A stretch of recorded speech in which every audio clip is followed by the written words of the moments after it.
Hello, welcome back to my YouTube channel. അങ്ങനെ കഴിഞ്ഞ വീഡിയോയിൽ പറഞ്ഞതുപോലെ തന്നെ ഞാൻ ഇന്നിവിടെ ഡിസ്കസ് ചെയ്യാൻ പോകുന്നത് ഞങ്ങളുടെ PR സ്റ്റോറിയാണ്. ഞങ്ങൾ പെർമനന്റ് റെസിഡൻ്റ് ആയ ഒരു ലോങ് സ്റ്റോറി. അതൊരു സെപ്പറേറ്റ് വ്ളോഗായിട്ട് തന്നെ എടുക്കണമെന്ന് ഞാൻ ആക്ച്വലി ഇത് PR കിട്ടിയ സമയത്ത് ചെയ്യണമെന്ന് വിചാരിച്ച വ്ളോഗാണ്, പക്ഷെ അന്ന് പറ്റിയില്ല.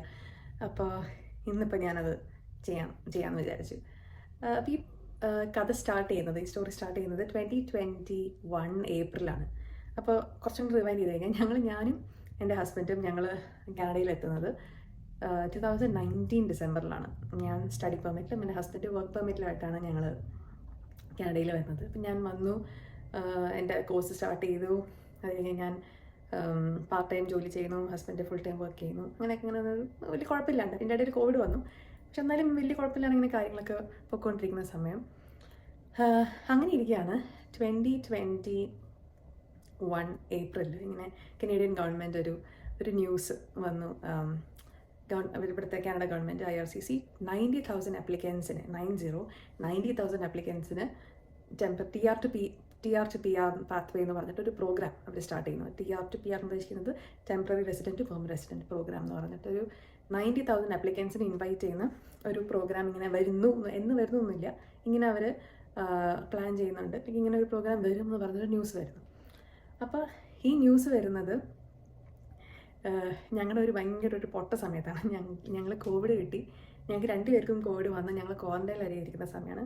അത് കൂടാണ്ട് ഞാൻ ആ സമയത്ത് 4 months പ്രഗ്നൻ്റ് ആണ്. അപ്പോൾ ഈ പ്രഗ്നൻസിയും കോവിഡും കൂടിയിട്ട് നമ്മളിങ്ങനെ അത്ര നല്ലതല്ലാത്തൊരു മൂഡിലും ഒരു സമയത്തും കൂടെ ഇരിക്കുന്ന ആ ടൈമിലാണ് ഈ ഒരു ന്യൂസ് വരുന്നത്. അപ്പോൾ ഇപ്പം നമ്മൾ കോവിഡിനെ പറ്റി പറയുമ്പോൾ ഇങ്ങനെ നിസ്സാരമായിട്ട് പറയുമെങ്കിലും ആ സമയത്ത് ഇതിൻ്റെ സെക്കൻഡ് വേവ് ആണ്. ഇപ്പോൾ ഡെത്ത് റേറ്റൊക്കെ ഇങ്ങനെ ലോകം എല്ലായിടത്തും ഭയങ്കര പീക്കിലായിട്ട് നിൽക്കുന്ന സമയം.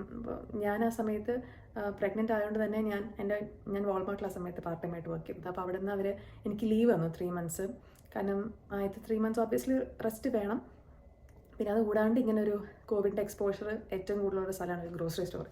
അപ്പോൾ അതുകൊണ്ട് എനിക്ക് അവർ 3 months ഞാൻ ലീവിലായിട്ടിരിക്കുന്ന സമയം. അപ്പോൾ ഹസ്ബൻഡിനാണ് കോവിഡ് കിട്ടി, അത് എനിക്ക് കിട്ടിയിട്ടാണ് ഞങ്ങൾ ക്വാറന്റൈനിലേക്ക് ഞങ്ങൾ 2 റൂമിലായിട്ടാണ് ക്വാറന്റൈൻ ചെയ്യുന്നത്. അപ്പോൾ ഈ ഒരു സമയത്താണ് ഈ ന്യൂസ് വരുന്നത്. അപ്പോൾ താങ്ക്ഫുള്ളി ഞാൻ വൈറ്റമിൻസ് ഒക്കെ എടുക്കുന്നുണ്ടോ, അത് എന്താ റീസൺ എനിക്കറിയില്ല, പക്ഷേ എനിക്ക് അത്ര പീക്കായിട്ട് വന്നില്ല. എനിക്ക് പനി വന്നു, ചുമ വന്നു, ജലദോഷം വന്നു, തലവേദന വന്നു, എല്ലാം വന്നു, പക്ഷേ ഒരു ഭയങ്കര വേഴ്സ് ആയിട്ടൊന്നും വന്നില്ല. പിന്നെ ഓൾറെഡി ഞാൻ ടയേർഡാണ്, എനിക്ക് നോസിയ മറ്റതൊക്കെ ഉള്ളതുകൊണ്ട് ഫുഡൊന്നും കഴിക്കാൻ പറ്റുന്നില്ല. അതിൻ്റെ ഒപ്പം ഇതെല്ലാം കൂടെ വന്നപ്പോൾ ഒരു വയ്യ എനിക്ക്. പക്ഷേ എൻ്റെ ഹസ്ബൻഡിന് നല്ല പീക്കായിട്ട് ചുമയും പനിയും ജലദോഷം സംസാരിക്കാൻ പോലും വയ്യാത്ത ഒരു സിറ്റുവേഷനായിരുന്നു. അപ്പോൾ ആ ടൈമിലാണ് ക്വാറന്റൈൻ ഇരിക്കുന്ന സമയത്താണ് ഈ ന്യൂസ് വരുന്നത്. അപ്പോൾ സത്യം പറയുകയാണെങ്കിൽ ഞാൻ ആ ന്യൂസ് കണ്ട് ഞാൻ ഇഗ്നോർ ചെയ്തു. നമുക്ക് എല്ലാവർക്കും അറിയാം, നമ്മളിപ്പോൾ ഈ സ്റ്റുഡൻസൊക്കെ നാട്ടിൽ നിന്ന് വരുന്നത് PR എന്നുള്ളൊരു ഗോൾ മനസ്സിൽ വിചാരിച്ചിട്ടാണ് നമ്മളിവിടെ വന്ന് വർക്ക് ചെയ്തു, അല്ലെങ്കിൽ നമുക്കിവിടെ പെർമനൻ്റ് ആയിട്ട് വർക്ക് ചെയ്യുന്ന നമ്മുടെ പെർമനൻറ്റ് സ്റ്റാറ്റസ് വേണമെന്ന് ആഗ്രഹിച്ചിട്ടാണ് നാട്ടിലുള്ള ഒട്ടുമിക്ക ആൾക്കാരും ഇവിടെ എത്തുന്നത്. അപ്പോൾ അതുപോലെയാണ് ഞങ്ങൾ വന്നതെങ്കിലും ആ സമയത്ത് നമ്മുടെ ഹെൽത്തും ഈ പ്രഗ്നൻസി കൂടുതൽ പ്രയോറിറ്റി കൊണ്ടും പിന്നെ അത് മാത്രമല്ല, ഞങ്ങൾ ആ സമയത്ത് ഇവിടെ എത്തിയിട്ട് 1.5 വർഷമായിട്ടുള്ളൂ. അപ്പോൾ നമ്മൾ നാട്ടിൽ നിന്ന് വരുമ്പോൾ തന്നെ നമ്മൾ അന്നത്തെ ഒരു സിനാരിയോ എന്ന് വെച്ച് കഴിഞ്ഞാൽ ഇവിടെ സ്റ്റുഡൻ്റായിട്ട് വരുന്നു, 2 വർഷം കോഴ്സ് കഴിഞ്ഞ് വർക്ക് പെർമിറ്റ് കിട്ടുന്നു. വർക്ക് പെർമിറ്റ് കിട്ടി ഇവിടുത്തെ 1 വർഷം എക്സ്പീരിയൻസ് ആയി കഴിഞ്ഞാൽ എനിക്ക് നാട്ടിൽ വർക്ക് എക്സ്പീരിയൻസ് ഉള്ളതുകൊണ്ട് അത് വെച്ചിട്ട് നമുക്ക് CRS സ്കോർ നമ്മൾ മീറ്റ് ചെയ്യും, അന്നത്തെ ഒരു ലെവലിൽ മീറ്റ് ചെയ്യും.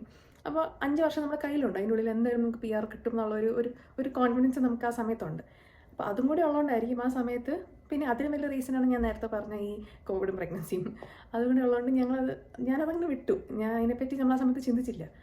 അതൊക്കെ കഴിഞ്ഞ് ഞങ്ങൾ ക്വാറന്റൈനൊക്കെ കഴിഞ്ഞ് ഞങ്ങൾ തിരിച്ച് ഞങ്ങളുടെ വീട്ടിലെത്തി. അപ്പോൾ ഞങ്ങൾ ആ സമയത്ത് ഷെയർഡ് ആയിട്ടുള്ള ഒരു അപ്പാർട്ട്മെൻറ്റിലാണ് താമസിക്കുന്നത്. അപ്പോൾ ബേബി സെപ്റ്റംബറിൽ വരും എന്നുള്ളതുകൊണ്ട് തന്നെ ഞങ്ങളിങ്ങനെ പ്രൈവറ്റായിട്ട് മൂവ് ചെയ്യാൻ ഓൾറെഡി ഇങ്ങനെ പ്ലാൻ ഉണ്ടായിരുന്നു. അപ്പോൾ ആ സമയത്ത് നമ്മൾ വിചാരിച്ചത് തന്നെ ഇനി വീടൊക്കെ നോക്കി തുടങ്ങാം, അങ്ങനെ പ്ലാൻ വന്ന് ഒരു 1.5 മാസം അതിൻ്റെ പിന്നാലെ നടന്ന് ഞങ്ങളൊരു ബേസ്മെൻറ്റിലേക്ക് മാറി.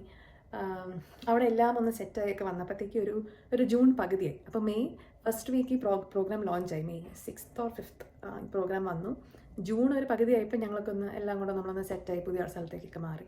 അപ്പോൾ പിന്നെ നമ്മുടെ ഈ ഫ്രണ്ട് സർക്കിളിലും ജോലിയുടെ വർക്ക് പ്ലേസിലാണെങ്കിലും ഇതിനെപ്പറ്റി എല്ലാവരും സംസാരിച്ചു തുടങ്ങി, ഇങ്ങനെ ഒരു പ്രോഗ്രാം ഉണ്ട്, നമുക്ക് അപ്ലൈ ചെയ്യാമല്ലോ എന്നുള്ളത്. കാരണം ഈ പ്രോഗ്രാമിൽ 90,000-ൽ 45,000 ഇൻ്റർനാഷണൽ ഗ്രാജുവേറ്റ്സിനായിരുന്നു. അതായത് കോഴ്സ് കഴിഞ്ഞ് നമ്മുടെ കയ്യിൽ കംപ്ലീഷൻ സർട്ടിഫിക്കറ്റ് ഉണ്ട്, നമ്മുടെ IELTS ഉണ്ടെങ്കിൽ നമുക്ക് അതിന് അപ്ലൈ ചെയ്യാം. അപ്പോൾ ആദ്യം അപ്ലൈ ചെയ്യുന്ന 45,000-നാണ് ഇതിനെന്താ പറയുക ആപ്ലിക്കേഷൻ അവർ കൺസിഡർ ചെയ്യുക. അപ്പോൾ ഞാൻ ആ സമയത്ത് പഠിച്ചുകൊണ്ടിരിക്കുകയാണ്. അപ്പോൾ എനിക്കത് ഒരു ഓപ്ഷൻ അല്ല. പിന്നെ വരുന്നത് non health care essential workers എന്ന് പറഞ്ഞിട്ടൊരു കാറ്റഗറിയാണ്, 30,000 ആപ്ലിക്കൻസിന്. അതിൽ നമ്മൾ എലിജിബിൾ ആണ്, കാരണം ജെറിക്ക് ആ സമയത്ത് 1 ഇയർ എക്സ്പീരിയൻസ് ഉണ്ട്, എസെൻഷ്യൽ വർക്കറാണ്, ആൾ ആമസോണിലാണ് വർക്ക് ചെയ്തുകൊണ്ടിരുന്നത്. അപ്പോൾ ആമസോണിലാണ് ഇപ്പോഴും വർക്ക് ചെയ്യുന്നത്. അപ്പോൾ ആ സമയത്ത് ആമസോണിലായതുകൊണ്ട് ആൾക്ക് ആ കാറ്റഗറിയിൽ 1 ഇയർ എക്സ്പീരിയൻസ് കൊണ്ട് അപ്ലൈ ചെയ്യാൻ പറ്റും. അങ്ങനെ നമ്മൾ അതിന് അപ്ലൈ ചെയ്യാം എന്നുള്ളൊരു ഇതിലേക്ക് എത്തി. അപ്പോൾ നമുക്ക് അതിൽ ഇംഗ്ലീഷ് പ്രൊഫഷണൽ ടെസ്റ്റ് വേണം, അതായത് ഐഎൽസ് അല്ലെങ്കിൽ അതേപോലത്തെ ഏതെങ്കിലും ഒരു എക്സാം പാസ്സാവണം എന്നുള്ളൊരു കാറ്റഗറി ഉണ്ട്. അപ്പോൾ ഞങ്ങൾ പെട്ടെന്ന് തന്നെ ഡേറ്റ് എടുക്കാൻ നോക്കി. ഇപ്പോൾ ഐഎൽസിന് ആ സമയത്ത് ഡേറ്റ് ഒന്നുമില്ല, ഒക്ടോബറിലുള്ളൂ. ഞങ്ങൾ തന്നെ അത് നീട്ടണ്ട, നമുക്ക് വേറൊരു എക്സാം സെൽപിപ്പ് എന്ന് പറഞ്ഞിട്ട് കനേഡിയൻ ലാംഗ്വേജ് ടെസ്റ്റ് പോലത്തെ ഒരു എക്സാം സെൽപിപ്പ്. അപ്പോൾ അതിന് ഡേറ്റ് നോക്കി. ഇപ്പോൾ ഞങ്ങൾക്കൊരു 3 വീക്സിൽ ഞങ്ങൾക്ക് ഡേറ്റ് കിട്ടി. ജൂലൈ ഒരു മിഡോട് കൂടി ഞങ്ങൾക്ക് ജൂലൈ 10 ആണെന്ന് തോന്നുന്നു, 10 or 9 or 10 ആ സമയത്ത് ഞങ്ങൾക്ക് ഡേറ്റ് കിട്ടി. ഞങ്ങൾ രണ്ടുപേരും അടുത്തടുത്ത ദിവസങ്ങൾ തന്നെ ഡേറ്റ് എടുത്തു. അങ്ങനെ പോകുന്നു. അപ്പോൾ ഞങ്ങളിപ്പോൾ ജൂലൈ പകുതിയായിട്ട് നോക്കുമ്പോഴും ഈ 30,000 45,000 എന്നുള്ളത് ഒരു ഒറ്റ ദിവസത്തിൽ ഫില്ലായി ഇൻ്റർനാഷണൽ ഗ്രാജുവേറ്റ്സ്. പക്ഷേ ഈ നോൺ ഹെൽത്ത് കെയർ സ്ട്രീമിൽ ഈ 30,000 ഒരു 2-1.5 മാസം കഴിഞ്ഞിട്ടും ഇത് പകുതി പോലും ആയിട്ടില്ല. 30,000 എനിക്ക് 14,000 എങ്ങാണ്ടായിട്ടുള്ളൂ. അപ്പോൾ നമ്മൾ നോക്കുമ്പോൾ ഒരു 2 മാസം കൂടെ സമയമുണ്ട് എന്നുള്ളൊരു ഇതാണ് നമ്മുടെ ഓട്ടോമാറ്റിക്കലി നമ്മുടെ മൈൻഡിലേക്ക് വരിക. അപ്പോൾ സമയമുണ്ട്, നമുക്ക് PCC സെറ്റ് ചെയ്യണം, മെഡിക്കൽസ് വേണം. ഈ മെഡിക്കൽസും PCCയും പിന്നെ ഇംഗ്ലീഷിൻ്റെ ടെസ്റ്റിൻ്റെ റിസൾട്ടും പിന്നെ എംപ്ലോയ്മെൻറ്റ് ലെറ്ററും നമ്മുടെ പേ സ്റ്റെപ്പും നമ്മൾ വർക്കിംഗ് ആണെന്നുള്ളതിൻ്റെ പ്രൂഫൊക്കെയാണ് നമ്മൾ ഇതിൽ സബ്മിറ്റ് ചെയ്യേണ്ടത്. അപ്പോൾ അങ്ങനെ ഇരിക്കുകയാണ് പെട്ടെന്ന് അടുത്ത ന്യൂസ് വന്നു. കനേഡിയൻ ഗവൺമെൻറ് അനൗൺസ് ചെയ്തു ഈ പ്രോഗ്രാമിൽ അപ്ലൈ ചെയ്യുന്നവർക്കൊക്കെ 1 ഇയർ വർക്ക് പെർമിറ്റ് എക്സ്റ്റെൻഡ് ചെയ്ത് കൊടുക്കുന്നുണ്ട്. അത് നമുക്ക് ഒരു ബിഗ് ബ്രേക്ക് ത്രൂ ആയിരുന്നു. അതായത് ഞാൻ ആ സമയത്ത് സ്റ്റുഡൻ്റാണ്, ഞാൻ പറഞ്ഞ പോലെ ഞങ്ങൾക്ക് ആ വർഷം അവസാനം എൻ്റെ സ്റ്റഡി പെർമിറ്റ് കഴിഞ്ഞ് ഞാൻ വർക്ക് പെർമിറ്റിന് അപ്ലൈ ചെയ്യും. അപ്പോൾ എൻ്റെ സ്റ്റഡി പെർമിറ്റ് കഴിയുന്നതോടുകൂടി ജെറിയുടെ വർക്ക് പെർമിറ്റും എക്സ്പയർ ആവും. അപ്പോൾ ഈ സ്പൗസിൻ്റെ വർക്ക് പെർമിറ്റ് എക്സ്റ്റെൻഡ് ചെയ്യണമെങ്കിൽ സ്റ്റുഡൻറ്റ് ഫുൾ ടൈം കയറി ആളുടെ 2 പേ സ്റ്റെപ്പും കൂടെ വെച്ച് എംപ്ലോയ്മെൻറ്റ് ലെറ്റർ വെച്ചാൽ മാത്രമാണ് സ്പൗസിൻ്റെ വർക്ക് പെർമിറ്റ് എക്സ്റ്റെൻഡ് ആവുള്ളൂ. അങ്ങനെ ഒരു കണ്ടീഷൻ ഉണ്ട്, അത് ഇപ്പോഴും ഉണ്ടെന്നാണ് എനിക്ക് തോന്നുന്നത്.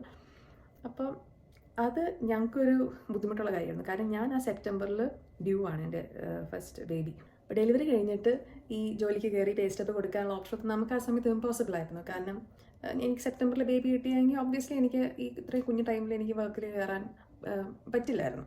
അപ്പം നമുക്ക് ഒരു ബിഗ് ന്യൂസ് ആയിരുന്നു നമുക്ക്. കാരണം ജെറി മെയിൻ അപ്ലിക്കൻ്റ് ആയിട്ട് വെച്ചാൽ തന്നെ ജെറിക്ക് ഓട്ടോമാറ്റിക്കായിട്ട് വർക്ക് പെർമിറ്റ് 1 ഇയർ എക്സ്റ്റെൻഡ് ചെയ്ത് കിട്ടും എന്നുള്ളത് നമുക്ക് ഭയങ്കര ബെനിഫിഷ്യൽ ആയിട്ടുള്ള ഒരു കാര്യമായിരുന്നു. അപ്പോൾ നമ്മൾ എന്തായാലും ഇതിന് അപ്ലൈ ചെയ്യാമെന്നുള്ളൊരു ഡിസിഷനിലേക്ക് ഞങ്ങൾ എത്തി.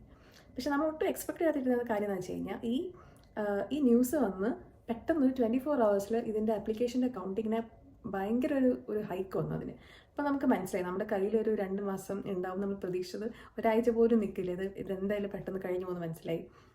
അങ്ങനെ ഞങ്ങൾ പെട്ടെന്ന് തന്നെ ഞങ്ങളുടെ ആപ്ലിക്കേഷൻ ഫോംസ് ഫില്ല് ചെയ്യാൻ തുടങ്ങി. അപ്പോൾ നമ്മുടെ കയ്യിൽ PCC വേണം, മെഡിക്കൽ വേണം, പിന്നെ നമ്മുടെ എംപ്ലോയ്മെൻറ്റ് ലെറ്റർ, അതിൻ്റെ പേ സ്റ്റെപ്പും പിന്നെ ഇംഗ്ലീഷ് ലാംഗ്വേജ് ടെസ്റ്റും റിസൾട്ടാണ് വേണ്ടത്. അപ്പം ലാംഗ്വേജ് ടെസ്റ്റ് നമ്മൾ കംപ്ലീറ്റ് ചെയ്തോ എനിക്കത് ഓർമ്മയില്ല, ഒന്നുകിൽ കംപ്ലീറ്റ് ചെയ്തത് വെയിറ്റിംഗ് ആയിരിക്കും, അല്ലെങ്കിൽ ആ വീക്കിൽ തന്നെയാണ്. അപ്പോൾ അങ്ങനെ ഞങ്ങൾ ഇതിൻ്റെ കാര്യങ്ങൾ പെട്ടെന്നൊന്ന് ഡോക്യുമെൻറ്റ്സ് ആപ്ലിക്കേഷൻ ഫോം ഞാൻ ഒരു 2 ദിവസം ഞാൻ രാവിലെ തൊട്ട് രാത്രി വരെ ഇന്ന് ഇത് ഫില്ല് ചെയ്യൽ. കാരണം ഇതിൽ കുറേ കാര്യങ്ങൾ നമ്മൾ അപ്ഡേറ്റ് ചെയ്യണം. ഈ PR-ൻ്റെ ആപ്ലിക്കേഷന് നമ്മുടെ ഫുൾ ഹിസ്റ്ററി, നമ്മൾ ജനിച്ചപ്പോൾ തൊട്ട് നമ്മളിപ്പോൾ വരെ എന്തൊക്കെ ചെയ്തു, നമ്മൾ പഠിക്കുകയാണോ, നമ്മൾ വർക്ക് ചെയ്യാണോ, പഠിക്കുകയായിരുന്നെങ്കിൽ അതെവിടെ, വർക്ക് ചെയ്താണെങ്കിൽ എവിടെ, നമ്മൾ വെറുതെ ഇരുന്നായിരുന്നെങ്കിൽ അതെവിടെ, അങ്ങനെ കംപ്ലീറ്റ് ഹിസ്റ്ററി വേണം. നമ്മൾ ഏതൊക്കെ രാജ്യത്ത് നിന്നു, ഏതൊക്കെ സ്ഥലത്ത് വിസിറ്റ് ചെയ്യാൻ പോയി, നമ്മൾ വിചാരിക്കുന്നതിൽ അപ്പുറം കാര്യങ്ങൾ നമ്മളതിൽ ഫില്ല് ചെയ്യാനുണ്ട്. അപ്പം ഞങ്ങൾ ആദ്യം ഇതൊരു കൺസൾട്ടൻ്റ് ത്രൂ അല്ലെങ്കിൽ ഒരു ലോയർ വഴി ചെയ്യാമെന്നാണ് നമ്മൾ വിചാരിച്ചത്. അപ്പം ഞങ്ങൾ അന്വേഷിച്ചപ്പോൾ ഒരു $2,000 ആണെന്ന് ഇവരുടെ ഫീ പറഞ്ഞത്. പിന്നെ PR-ൻ്റെ ആപ്ലിക്കേഷൻ ഫീ വേറെ ഉണ്ട്. അപ്പോൾ ആ സമയത്ത് നമുക്ക് $2,000 കളയാൻ തോന്നിയില്ല. അപ്പം ഞാൻ തന്നെ അതിൻ്റെ ആപ്ലിക്കേഷനൊക്കെ ഇരുന്ന് യൂട്യൂബൊക്കെ നോക്കി ഇതൊക്കെ എങ്ങനെ ഫില്ല് ചെയ്യണമെന്നൊക്കെ നോക്കി അതെല്ലാം അങ്ങനെ ചെയ്തു.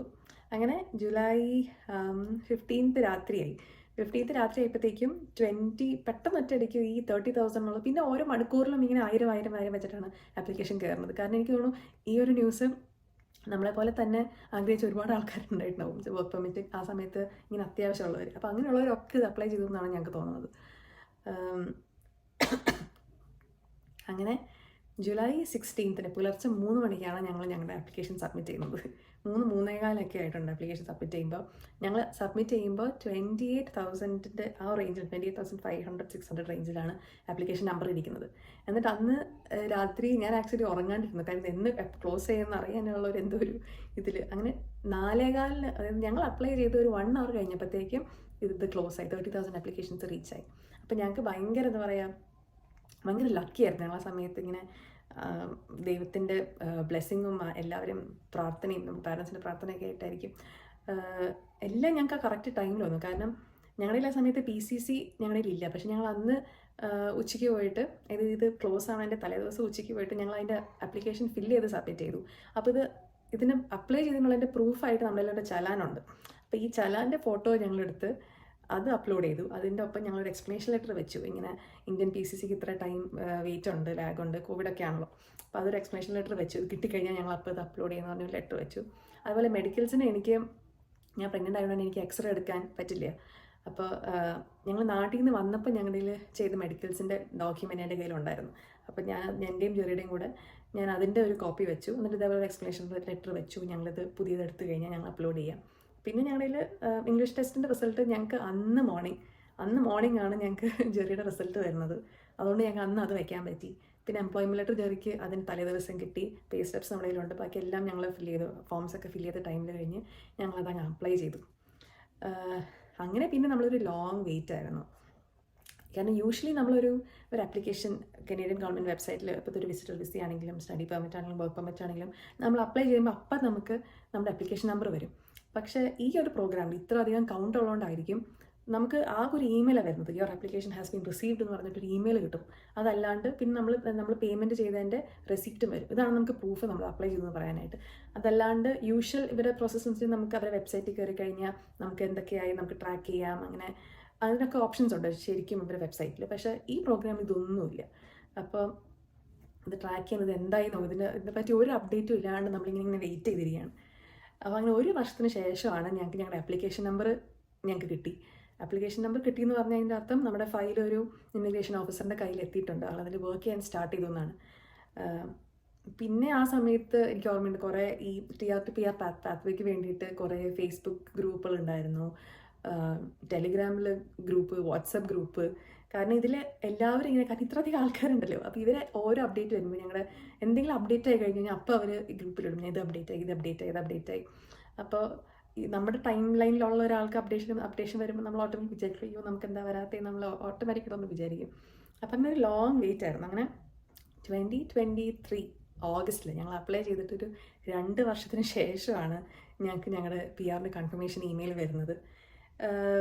നമ്മൾ ഭയങ്കര ഹാപ്പിയും ഭയങ്കര എക്സൈറ്റഡ് ആയിരുന്നു. കാരണം നമ്മൾ ഒട്ടും എക്സ്പെക്റ്റ് ചെയ്തിട്ടേ ഇല്ല ഇത്രയും നമ്മൾ വന്നിട്ടൊരു 3.5 വർഷത്തിനുള്ളിൽ, ഈ 3.5 വർഷം കഴിഞ്ഞപ്പോൾ തന്നെ നമുക്ക് PR കിട്ടും നമ്മൾ ഒട്ടും പ്രതീക്ഷിച്ചിട്ടില്ല. പറയുമ്പോൾ അതൊരു ലോങ് വെയിറ്റ് ആയിരുന്നെങ്കിലും പിന്നെ വേറൊരു കാര്യമുണ്ട്, നമ്മളിതിൽ അപ്ലൈ ചെയ്ത് കഴിഞ്ഞാൽ നമുക്കിത് കിട്ടണം എന്നൊരു നിർബന്ധമില്ല. കാരണം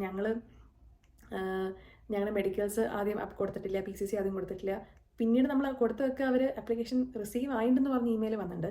പക്ഷെ ഒന്നിനും എന്താ പറയുക, ഒരു കൺഫർമേഷൻ ഇല്ല. നമ്മൾ ഇവർ ഫയൽ മൊത്തം ചെക്ക് ചെയ്ത് ഇത് എല്ലാം വെരിഫൈ ചെയ്ത് മാത്രമേ അവർ അപ്രൂവൽ തരുള്ളൂ.